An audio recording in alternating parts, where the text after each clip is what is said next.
Esta conferencia comenzará a grabarse. Hola, ¿qué tal? Bienvenidos a la Jaula del Noob, edición de entrevistas. Soy de Bugsec y el día de hoy tenemos invitado especial a Ángel Núñez, que es consultor e instructor en el área de seguridad de sistemas y seguridad informática.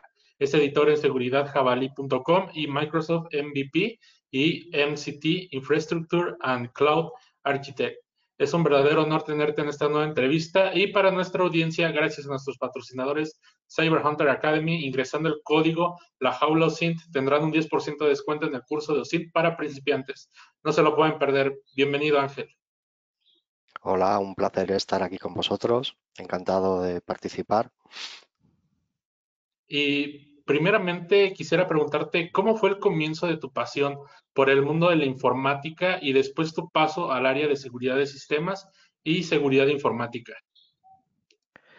Bueno, yo empecé informática, bueno, mejor dicho, terminé informática por allí por el año 97. Entonces estuve trabajando en informática y en otras profesiones por circunstancias de la vida. Y en 2009-2010 empiezo a centralizar un poco los esfuerzos en algo que aquí en España era relativamente novedoso. De hecho, yo creo que 2009-2010 prácticamente pues no había la oferta que hay hoy en día de máster en seguridad informática, no existían términos como ciberseguridad o no estaba tan de moda un poco lo que era la parte de seguridad informática. Ahí empiezo a especializarme en la parte de sistemas, también empiezo a profundizar mucho más en la parte de tecnologías de Microsoft, que es principalmente a lo que me dedico, con lo que trabajo actualmente, y empiezo un poco el bagaje en seguridad informática, pues por un lado aprendiendo de muchísimos profesionales, aprendiendo de una comunidad de blogs que en aquel momento era muy activa, año 2010, 2012, había una serie de blogs en los que publicaban información de muy alto nivel técnico, con muchísima calidad. El blog del lado del MAN de Chema Alonso, pero también, por ejemplo, Security by Default, donde participaban pues Lorenzo o Yago Jesús o Alejandro Ramos. También la comunidad Dragonheart, ¿vale? Que te aportaba muchísima información. Y luego también pues diferentes foros en los que pues un poco los que en aquel momento éramos apasionados de la seguridad informática, pues compartíamos información y hablábamos un poco pues de las diferentes tendencias, de lo que iba saliendo. Y yo para mí fue un poco la época dorada de la seguridad informática y del hacking, ¿no? En 2010, 2012, cuando incluso las redes inalámbricas estaban abiertas, donde se empezaba a hackear los diferentes protocolos que iban saliendo del Wi-Fi, cuando había muchísimos bugs y muchísimas vulnerabilidades que podíamos explotar en los servicios web, en las páginas web, y se empezaba un poco a descubrir que todavía funcionaba SQL Injection, pero también ataques tipo XXL, Parameter Pollution, y pues era un poco un descubrimiento en el que cada día se descubría una vulnerabilidad nueva en un protocolo, aparecía un nuevo protocolo de comunicación, y según se iba construyendo Internet, pues iba parejo, iba de la mano con lo que era la parte de seguridad informática. Entonces recuerdo aquella época con mucho cariño y sobre todo recuerdo aquella época a nivel personal con mucho cariño porque había una comunidad muy grande de profesionales que tenían mucho nivel y que compartían los conocimientos pues de forma altruista, ¿no? Y no se guardaban muchas veces las investigaciones que a nivel técnico estaban haciendo, sino que las publicaban en blogs en aquel momento, sobre todo, y se compartía esa información pues para que toda la comunidad pudiera progresar. Y a partir de ahí, pues bueno, fuimos un poco evolucionando, fuimos un poco creciendo en el mundo de la seguridad informática y yo creo que estos últimos 10 años, desde 2012 a 2022, ha ido evolucionando, ha ido cambiando mucho la seguridad informática y el hacking, de tal forma que se ha ido generalizando.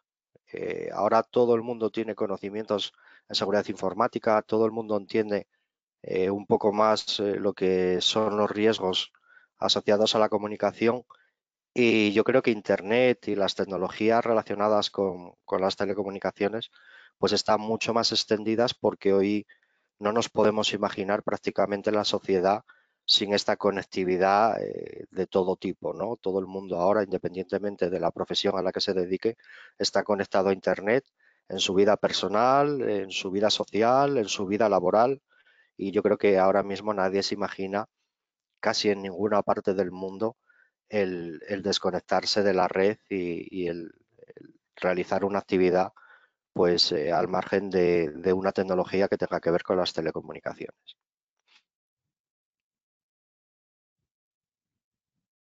Buena, buena. ¿Qué tal, querido Ángel? ¿Cómo te va? Hola, encantado, ¿qué tal? ¿Qué tal? ¿Cómo te va? Mucho gusto. Ahorita no puedo colocar mi cámara. Eh, Te estaba escuchando. Qué buena onda. La verdad que es un placer tenerte por acá. Bueno, mira, yo abordo por lo siguiente. Tu background que tenés en certificaciones, la experiencia que tenés en Microsoft, está dando una miradita a Microsoft Azure.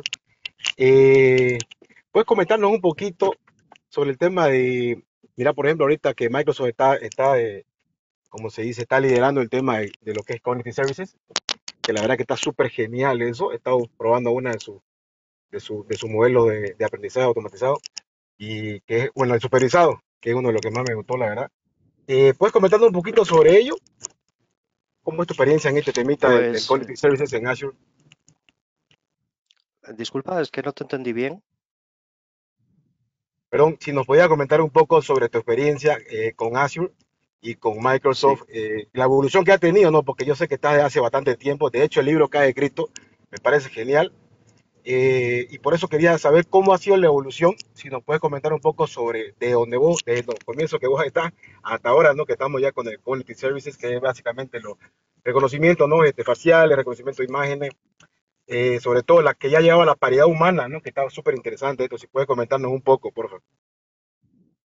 bueno, pues yo, si quieres, puedo comentaros un poco lo que es la parte de la evolución de las tecnologías cloud de Microsoft, sobre todo porque me tocó un poco de cerca esa evolución cuando estaba preparando un poco la investigación para escribir el libro de Windows Server 2016. Yo creo que hay un cambio de paradigma en lo que se refiere a la tecnología de servidores en Windows Server 2016, y es la primera versión de servidores de Microsoft en la que viene integrada la misma tecnología que se utiliza para gestionar los data centers, ¿vale?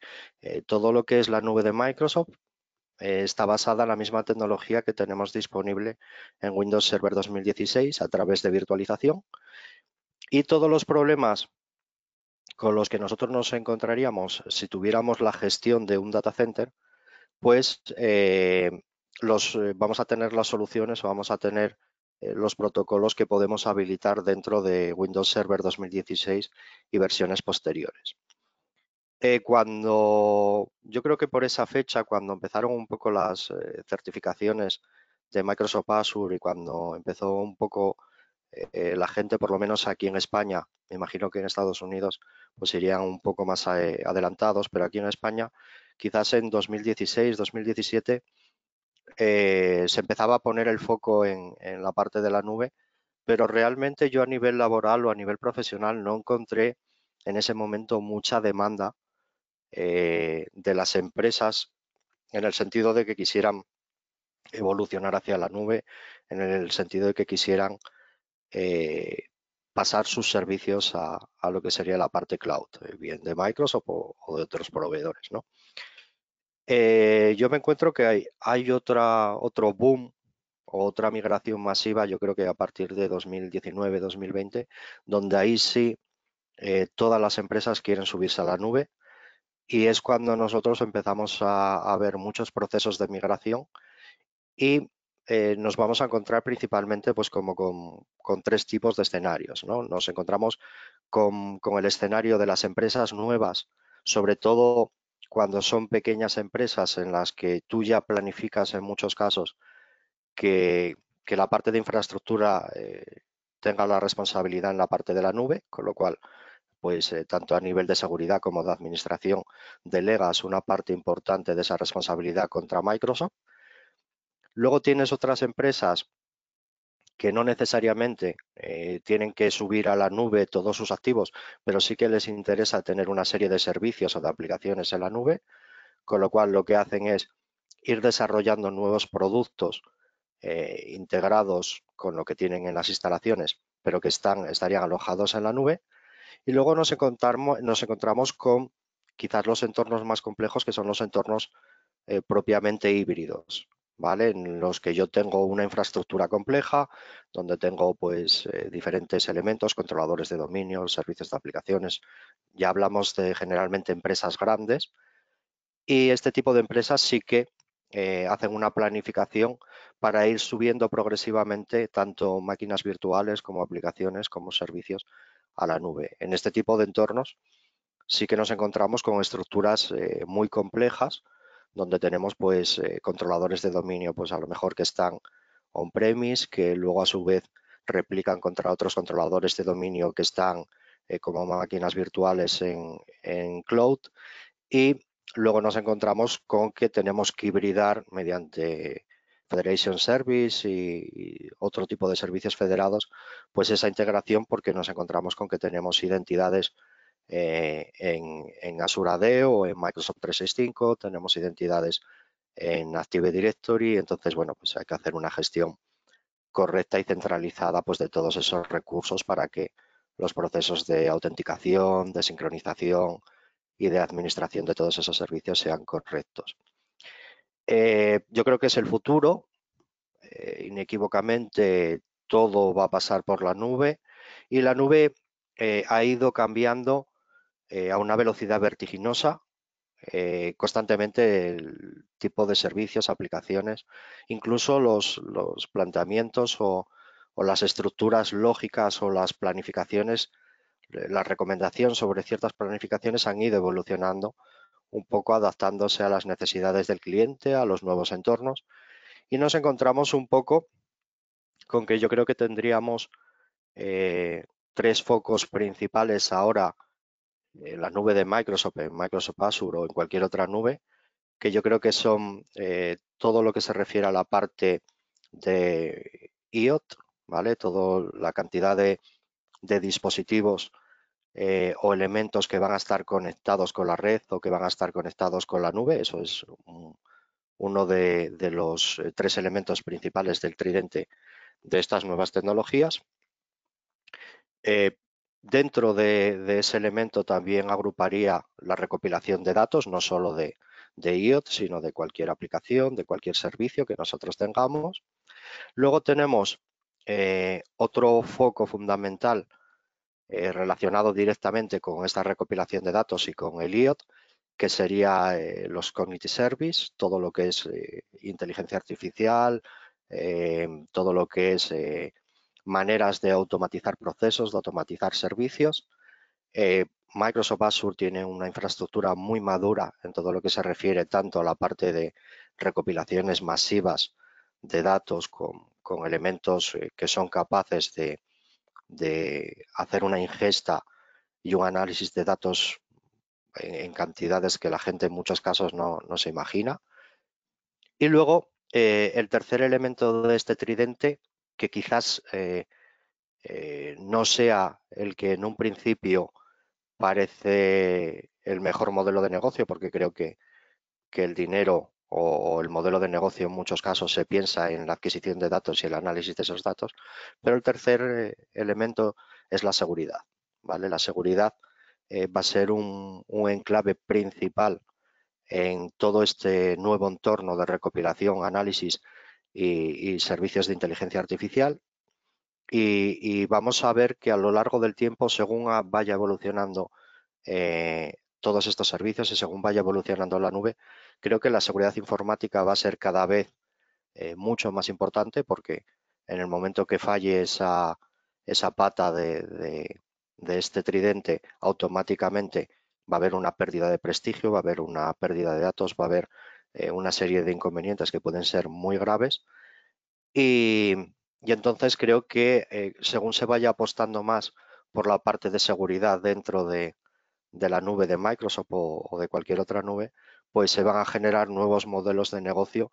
Y quizás si nos paramos un poco a pensar en las últimas certificaciones que se están haciendo ahora relacionadas con las tecnologías de Microsoft, estamos viendo que se está desarrollando una línea completa de certificaciones específicas de seguridad basadas o pensadas para la seguridad informática, tanto en lo que se refiere a la parte de administradores y arquitectos de seguridad para la propia infraestructura de Azure, como expertos en seguridad para la parte de desarrollo de aplicaciones y también expertos de seguridad directamente relacionados con las tecnologías de Microsoft 365 y con lo que sería una configuración y una administración correcta de todos los servicios de Microsoft 365.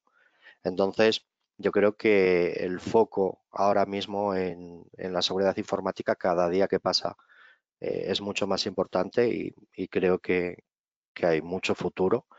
Y de hecho, bueno, pues recomiendo a cualquier persona que se esté iniciando en la seguridad informática que ponga el foco en la seguridad informática de la nube, porque es un perfil que está demandado a día de hoy, pero que va a estar mucho más demandado porque las infraestructuras cada vez están migrando mucho más a la nube. Yo, a nivel laboral, he hecho muchas migraciones, hemos trabajado con muchos procesos, muchas empresas con muchos procesos de migración a la nube y parece un poco como cuando se está hundiendo un barco que todo el mundo agarra el bote salvavidas y todo el mundo está huyendo de infraestructura y todo el mundo está huyendo de las instalaciones on-premise, porque ahora mismo es muy difícil el mantener una infraestructura que dé solución a todas las necesidades que tiene una organización.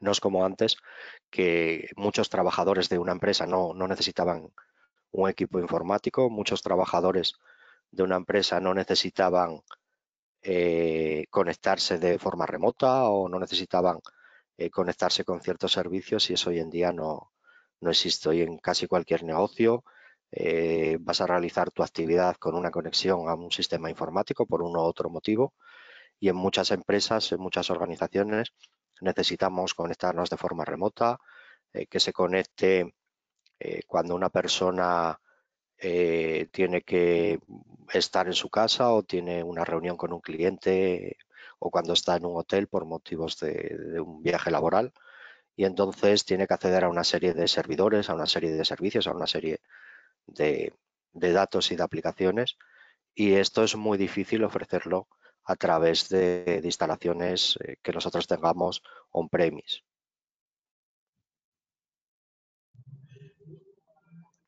Hace muy poco estuviste en HBS de nuestros amigos de Hack by Security, y por lo que me enteré fue una locura porque se llevó a cabo en la cárcel de Segovia. ¿Cómo fue tu experiencia en este gran evento? Bueno, mi experiencia fue fantástica porque, bueno, primero, tanto Miguel Ángel como Rafael, que son los fundadores de HBS, son dos profesionales increíbles, y además luego a nivel personal son dos personas excelentes, muy buena gente. Eh, Aparte de compañeros de trabajo o de socios, los considero amigos. Y luego el entorno era un entorno muy peculiar, ¿no? En Segovia se ha habilitado una antigua cárcel pues para diferentes tareas, para aprovechar esas instalaciones para diferentes tareas, pero se ha conservado parte de las instalaciones como eran o como estaban originalmente. Entonces, primero en esa sesión tuvimos unas charlas Por la mañana impartimos pues una serie de conferencias para el público y además tuvimos una enorme asistencia de alumnos de la Universidad de Informática de Segovia, con lo cual fue muy interesante.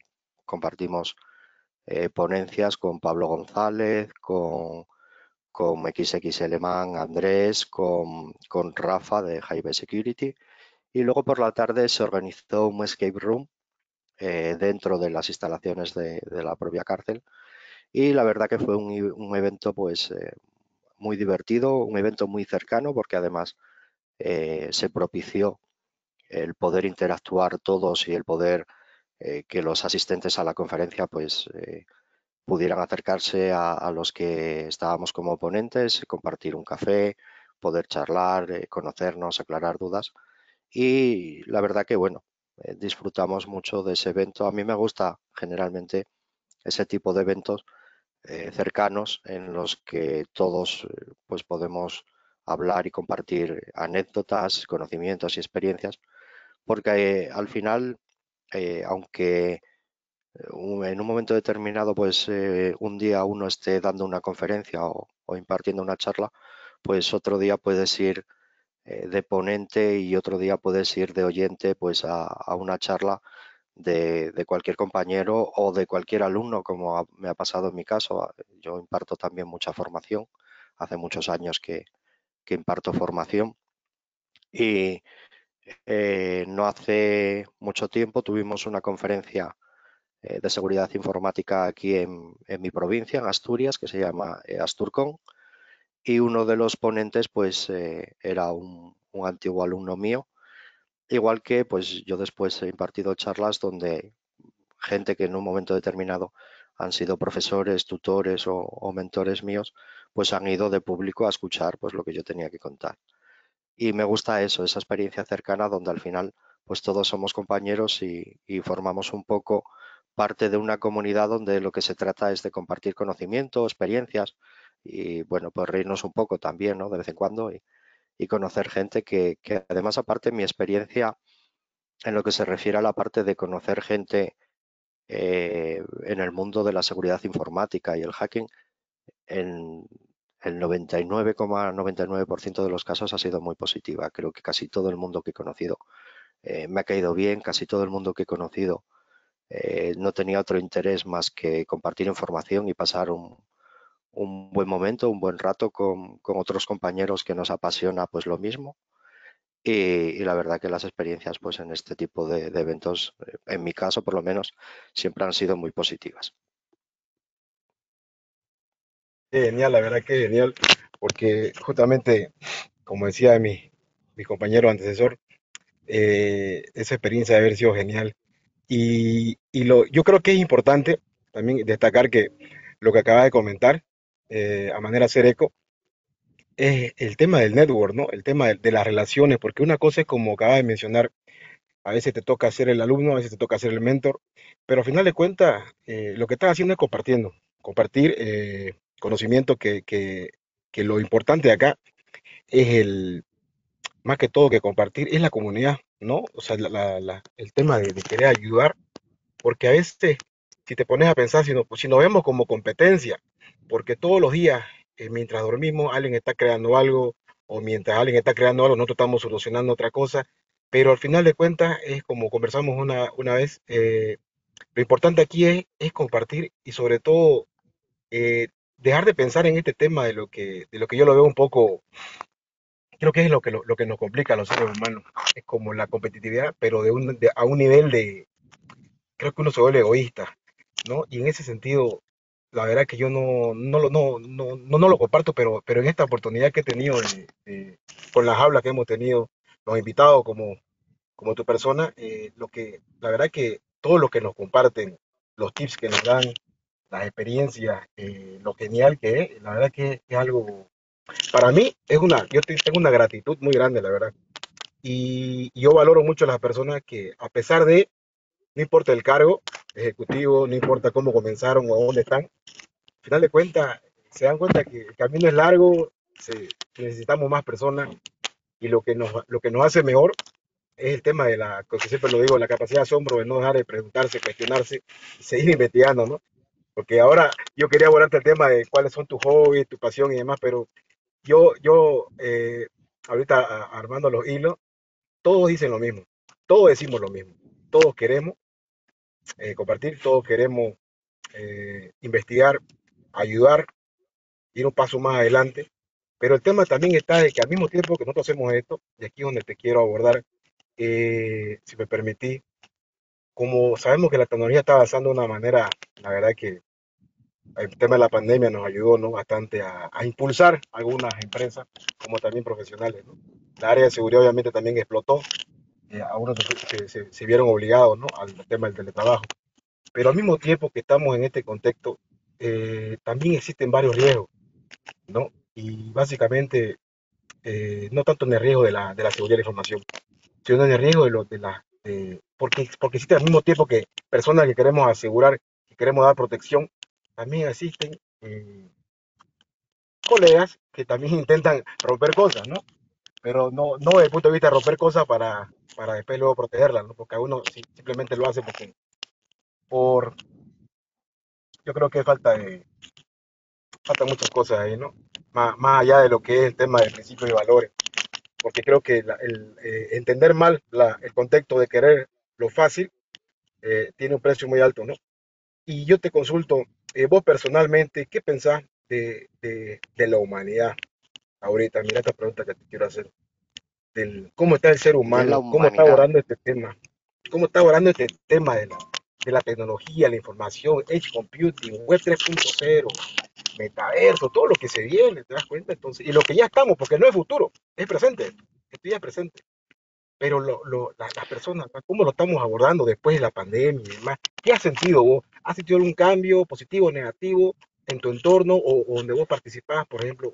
¿Puedes comentarme un poco eso, tu percepción? Si yo, a pesar de dedicarme al tema de la tecnología, soy una persona que trato de ser bastante estricta en el límite de la tecnología para ciertas cosas. Me explico.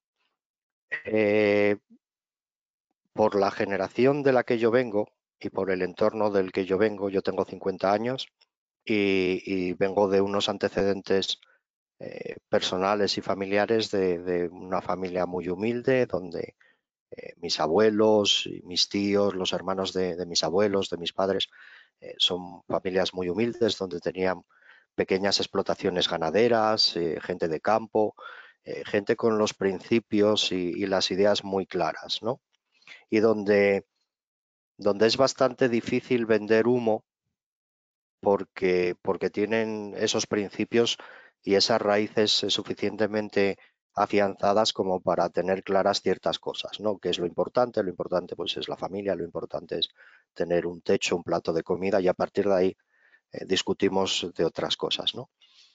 Entonces, yo vengo de esa educación, vengo de esa perspectiva y entonces yo he ido viendo con el paso de los años, a pesar de ser un apasionado y un enamorado de la tecnología, he ido viendo cómo las personas dejan de hablar entre ellas para interactuar a través de chat, de aplicaciones, de servicios. He visto cómo las personas dejan de disfrutar un viaje o una comida de la forma tradicional para disfrutar pues haciendo fotos de lo que se van a comer o haciendo fotos del paisaje y muchas veces está muy bien hacer fotos de lo que te comes, está muy bien subir fotos a Instagram o a Facebook o a donde quieras, está fenomenal compartir en redes sociales, no estoy en contra de compartir en redes sociales, de hecho yo tengo y utilizo redes sociales y además mis redes sociales son públicas, están abiertas para que la gente pueda ver si me voy de viaje o no tengo nada que ocultar en ese sentido. Me gusta compartir en redes sociales, pero intento no perder la experiencia real basándome en obsesionarme en compartir en redes sociales. No pierdo de disfrutar un atardecer por conseguir la foto perfecta de ese atardecer. Prefiero tener el recuerdo en mi cerebro que tener la fotografía en una carpeta donde voy a tener otras 8 millones de fotografías que luego posiblemente no vuelva a abrir o no vuelva a mirar nunca más. Entonces creo que por un lado hay una evolución de la sociedad a una dependencia, a un filtro de la realidad a través de las tecnologías, y eso es peligroso. Creo que es importante mantener los pies en la tierra y entender que las experiencias realmente de calidad son las experiencias reales, no las experiencias a través de un filtro de una aplicación. Mientras nosotros tengamos los pies en tierra y pensemos en esas circunstancias o de esa manera, yo creo que no hay ningún problema.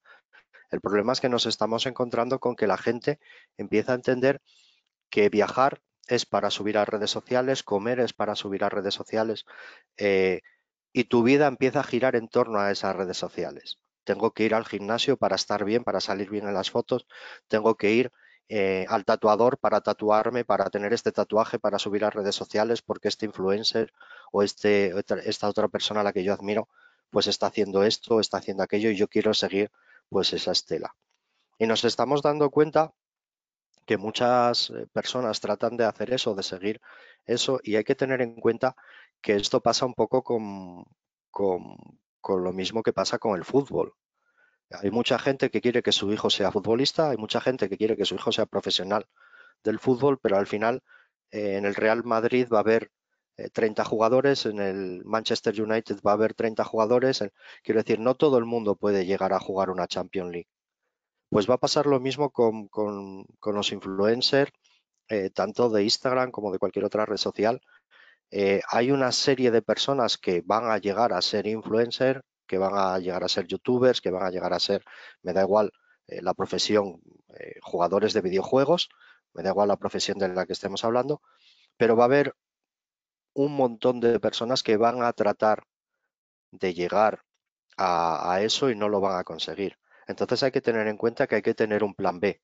Es decir, está muy bien utilizar las redes sociales por diversión, está muy bien integrarlas en tu vida, pero si tú te planteas como objetivo ser profesional de esas redes sociales o de ese tipo de aplicaciones, tienes que tener muy claro si vas a llegar, no vas a llegar o si no vas a llegar, qué vas a hacer con tu vida. Eso por un lado, hay que tenerlo en cuenta. Y luego, por otro lado, a mí me preocupa mucho también la evolución que se está haciendo con ciertas tecnologías y la evolución social que va a conllevar para el mundo muchas tecnologías que se están implementando y que pueden tener un impacto a nivel mundial. ¿Y a qué me refiero? Pues evidentemente, igual que cuando hubo una revolución industrial, desaparecieron muchos empleos, también es verdad que aparecieron otros empleos.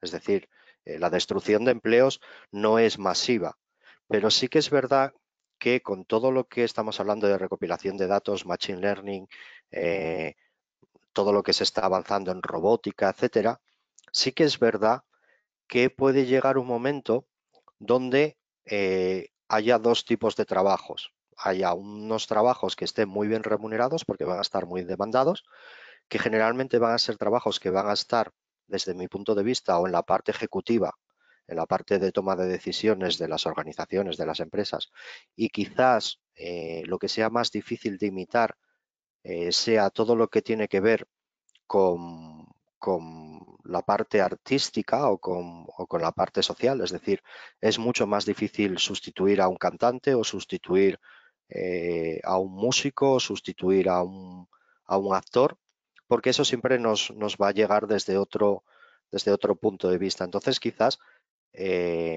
las profesiones que tengan que ver con cualidades más humanas, como la expresividad, los sentimientos, van a estar más demandadas. Y luego, por otro lado, a nivel técnico, a nivel de ingeniería, nos vamos a encontrar con que va a haber una serie de profesiones que van a ir progresivamente desapareciendo porque el software y las máquinas se van a encargar de esas profesiones.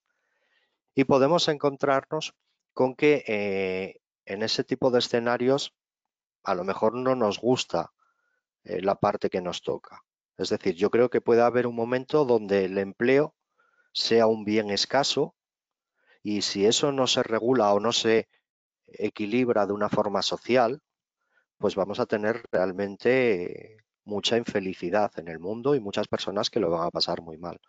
Y al final yo creo que a día de hoy las grandes empresas, las grandes corporaciones, principalmente piensan en obtener mayores beneficios. Es lo que yo veo día a día cuando una empresa, en vez de ganar 2 millones, gana 1 millón y despide a 30.000 empleados. No está perdiendo dinero, sigue ganando 1 millón o ha tenido 1 millón de beneficios ese trimestre, pero sin embargo tiene una tendencia a la baja de beneficios, con lo cual la manera de equilibrar eso es despedir personas. Entonces está claro que las empresas están pensando en ganar dinero, no están pensando en el bienestar de la sociedad.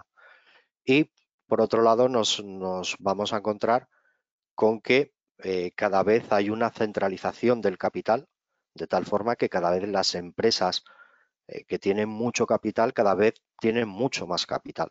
Es decir, en ningún momento de la historia las empresas llegaron a tener tanto poder como empiezan a tener algunas empresas a día de hoy.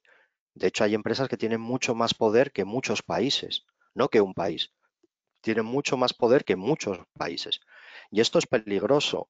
Es peligroso porque al final, si esa empresa no tiene ningún tipo de comité ético y lo único que le preocupa es ganar todavía más dinero, pues nos vamos a encontrar con que no se van a preocupar de la sociedad. Y creo que en una sociedad donde cada vez el ser humano es más prescindible, porque la toma de decisiones se va a basar en inteligencia artificial, se va a basar en software. Vamos a tener software que va a diseñar software. Vamos a tener software que va a tomar decisiones o que va a diseñar software para que tome decisiones.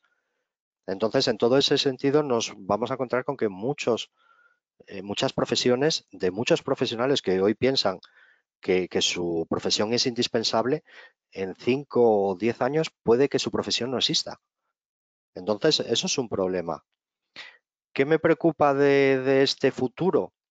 Pues que si a esto le añadimos el metaverso, podemos encontrarnos con muchas personas que tengan una vida que no les gusta, que tengan que estar trabajando 8, 10, 12, 14 horas para obtener unos pequeños ingresos mínimos y que su único foco de felicidad pueda ser ese metaverso. Y cuando están fuera de ese metaverso sean tremendamente infelices, porque sus circunstancias económicas, laborales, etcétera, pues no les proporcionan esa felicidad. Y entonces se vuelquen en ser felices en ese metaverso. Y esto es una idea que me preocupa mucho.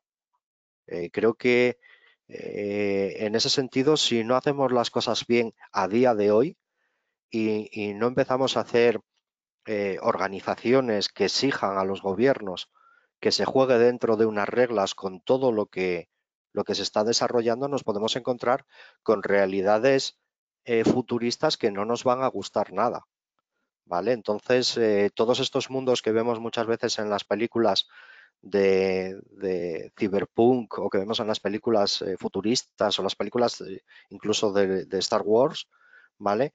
Es muy guapo imaginarse que yo soy el Jedi o que yo soy el de la resistencia, pero a lo mejor deberías imaginarte que eres ese esclavo o que puedes llegar a ser ese esclavo que está viviendo de recoger chatarra por una unidad de comida, ¿vale? Y podemos encontrarnos con ese tipo de situaciones. Y yo creo que estamos en un punto en el que se puede o en el que tenemos la obligación todos como ciudadanos, independientemente del país en el que estemos, de empezar a pensar en ese tipo de cosas y empezar a plantearnos si tenemos que exigir a los gobiernos que pongan ciertos límites y ciertas maneras de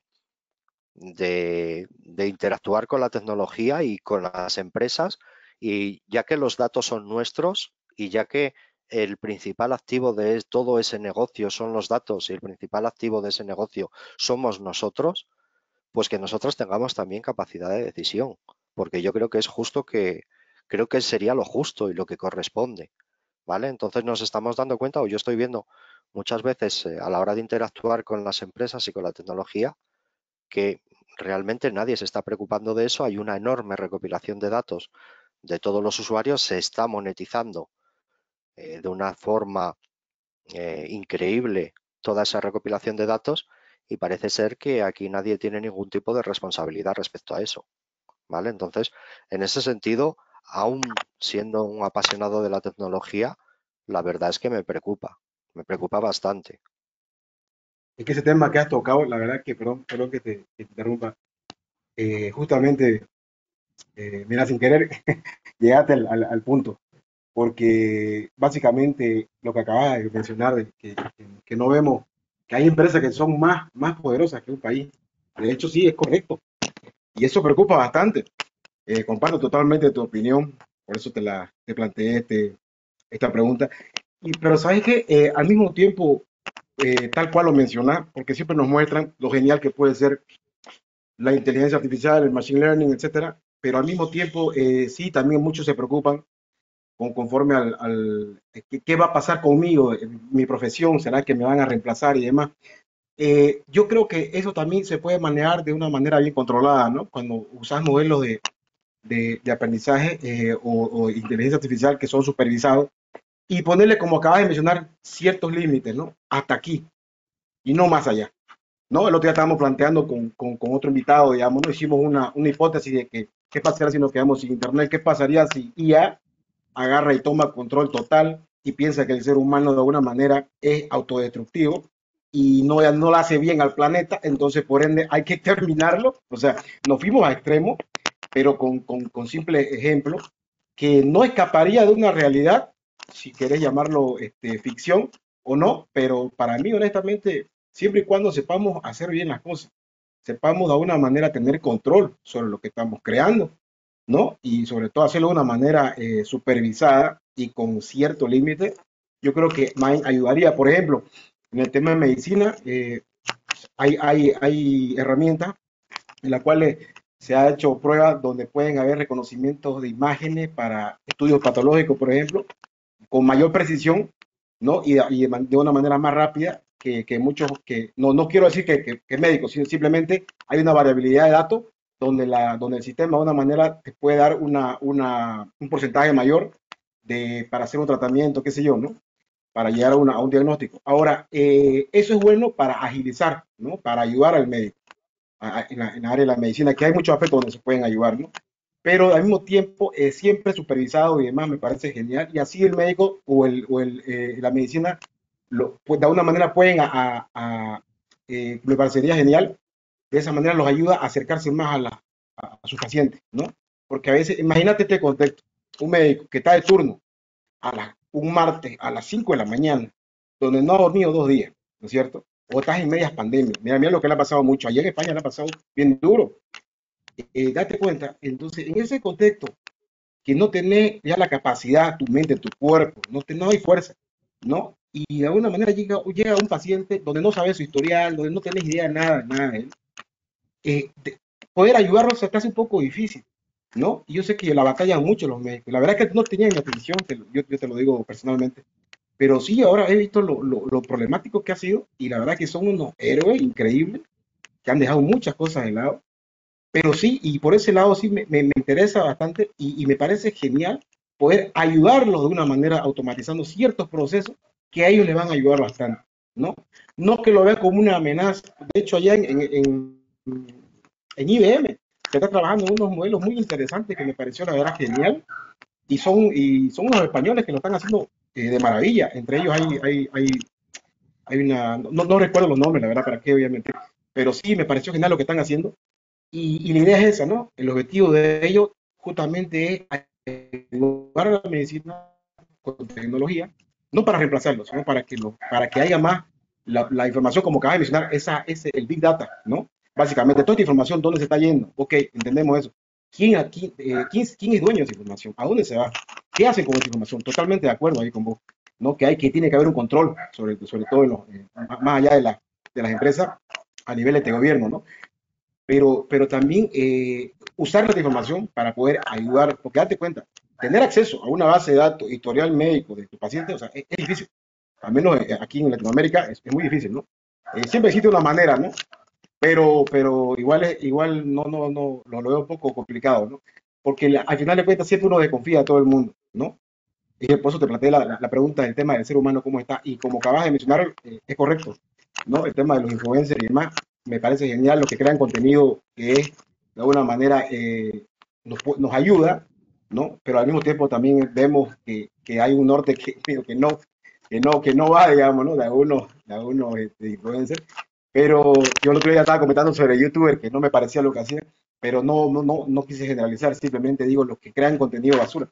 Y a veces tenemos la costumbre de alguna manera, pues no, de desviarnos con el tema, básicamente por lo que cuando vos creas contenido que es útil, al mismo tiempo también, porque el contenido que es inútil tiene más like, por ejemplo, ¿no? Pero eso es una iniciativa que es otro tema aparte, ¿no? Pero lo que mencionaste, la verdad que me parece genial y yo comparto totalmente, pero siempre viendo la tecnología como una parte de que te va a ayudar, pero controlada, ¿no? Y al mismo tiempo Claro, tener mucho yo creo, cuidado con lo que se puede hacer, porque vos sabes que es complicado, ¿no? Y ahí depende de los que están arriba, como lo mencionaste. claro, yo el problema que veo no es en sí a la propia tecnología. Por ejemplo, si hablamos en medicina, me parece que es increíble la parte de avance del genoma, ¿vale? Pues me parece que el poder descifrar el genoma humano nos va a ofrecer o ofrece a la medicina algo que la tecnología les ofrece la posibilidad de curar o prevenir muchísimas enfermedades.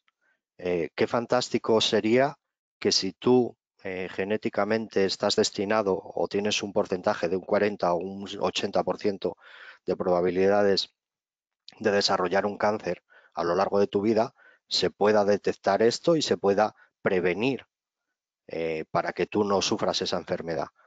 A nivel de tecnología me parece fantástico ese aporte y que se integre con algo como la salud, pues me parece maravilloso. ¿Qué es lo que me preocupa? Lo que me preocupa es la normativa y la influencia económica sobre las personas que dictan la ley. Eso es lo que me preocupa. ¿Por qué? Porque si hay suficiente interés económico en que esos datos se pueda acceder a ellos por terceros, podemos encontrarnos con una realidad donde tú con 20 años no puedas tener un seguro médico porque tienes tendencia genética a desarrollar X enfermedades o a tener X dolencias, donde a lo mejor no llegues a encontrar trabajo o te sea más difícil encontrar trabajo porque esas empresas tienen acceso a esos informes que dicen que tienes un 70% de probabilidades de tener problemas de espalda y entonces no van a tener o van a ser más reacios a contratarte. Ese es el problema que yo veo. El que un poder económico tenga suficiente influencia para cambiar la ley y utilizar la tecnología para que juegue a su favor para tener todavía más poder económico independientemente de los derechos de los ciudadanos. Pero la tecnología es evidente que apoya a todas las profesiones. A mí me parece que con la revolución industrial muchas de las profesiones que desaparecieron hoy las consideraríamos penosas. O sea, hacer una carretera a base de pico y pala y mover piedras y romper piedras y hacer asfalto con las manos cuando no había excavadoras, hormigoneras o camiones, era una auténtica barbaridad. Y sin embargo, en aquel momento, pues aquellos trabajadores pensaban que los camiones, las excavadoras y todo esto venían realmente a amenazar su puesto de trabajo. Y en parte era verdad, pero en parte la calidad de vida ha mejorado. Entonces, evidentemente la tecnología va a mejorar nuestra calidad de vida, pero yo creo que no debemos olvidar el poner el foco en que las personas que tienen poder o las grandes economías del mundo no utilicen toda esa tecnología para empeorar la sociedad, para que la sociedad sea más infeliz o para que la sociedad eh, sea mucho más triste y tenga una peor calidad de vida. De lo que se trata es de que todos tengamos una mejor calidad de vida.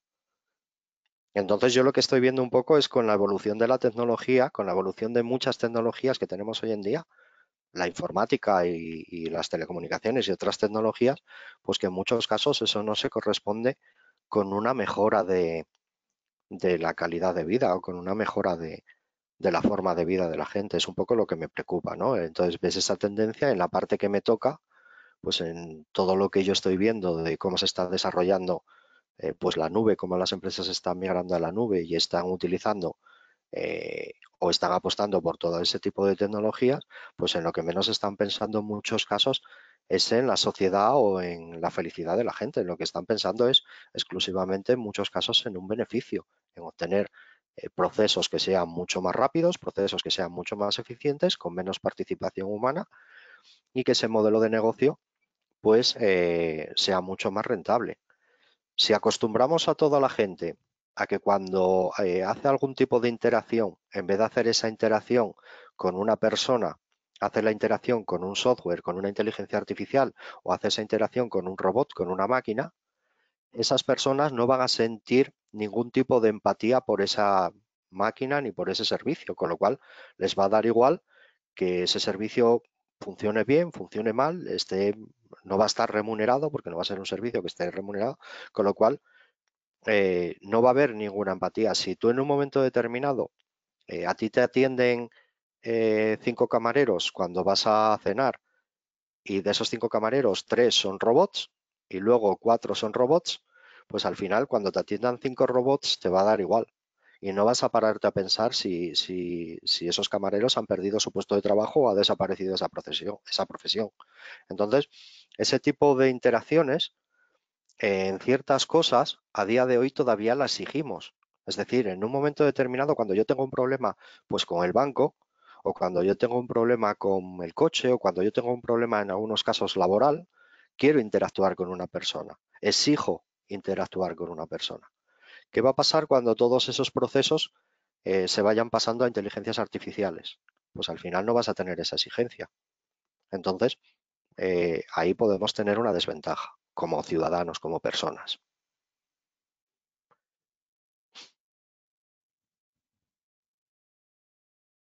Además de ser editor de seguridadjabalí.com, también hiciste un libro sobre Windows con la editorial de 0x Word.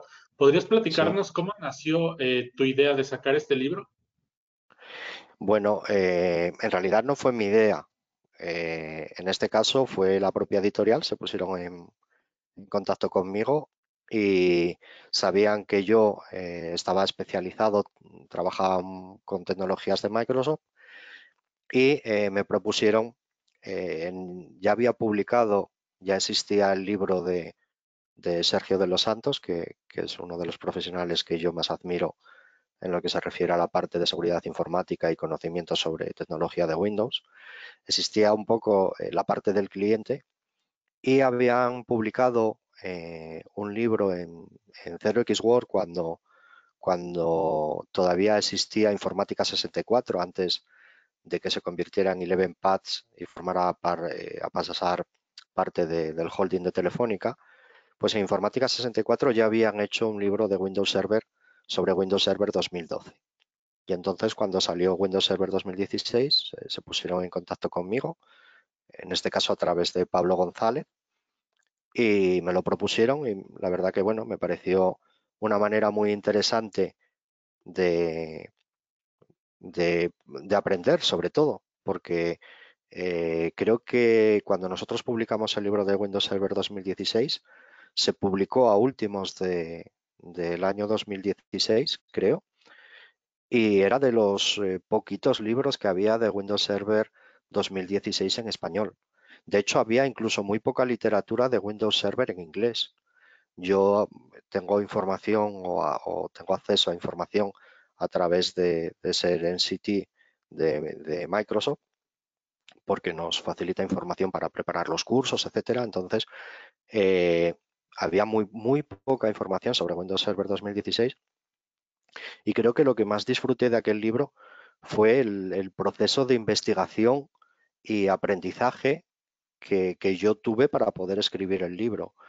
Y de hecho, bueno, estoy muy satisfecho con el resultado de ese libro, no porque lo haya escrito yo, ni mucho menos, sino porque creo que a día de hoy sigue bastante vigente. De hecho, bueno, a día de hoy todavía no hemos renovado en la editorial. Ha salido Windows Server 2019, Windows Server 2022 y todavía no hemos renovado el libro de Windows Server porque básicamente las tecnologías que están descritas y aplicadas en ese libro, el core de Windows Server, pues es relativamente muy similar. Entonces, en ese libro plasmamos o traté de plasmar un poco las bases Windows Server y plasmar un poco también las bases de las tecnologías de Microsoft, y en este caso también habla de cómo está construido Microsoft Azure, porque una de las expectativas que te daba Microsoft cuando salió Server 2016 era construir tu propio data center. Entonces tú tienes la capacidad de generar tu propio data center a través de servidores Windows, con servidores Windows y, bueno, completándolos también con tecnología de red, con fabricantes de red y también pues con System Center, etcétera, ¿no? Pero sí que te permite pues utilizar toda la tecnología de virtualización y tienes todos los elementos como el Network Controller o el Firewall de virtualización y todos los mecanismos de virtualización que te permitirían montar tu propio data center. Entonces, bueno, a partir de la publicación de ese libro, yo después disfruté mucho, pues, compartiendo mucha de la información de ese libro en formaciones, en conferencias, en cursos, y hablando un poco de todo lo que era, pues, en este caso, las tecnologías de Microsoft en la parte de servidor, ¿no?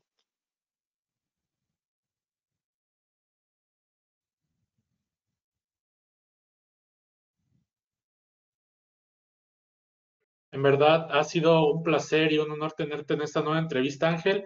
Muchísimas gracias por tu tiempo y por tus respuestas. Para contactar a Ángel pueden hacerlo por medio de la maravillosa red de comunicación My Public Inbox. En la descripción del video estará su contacto. Esto fue La Jaula del Noob. Muy bien, muchas gracias por invitarme. Sí, vale, muchas gracias.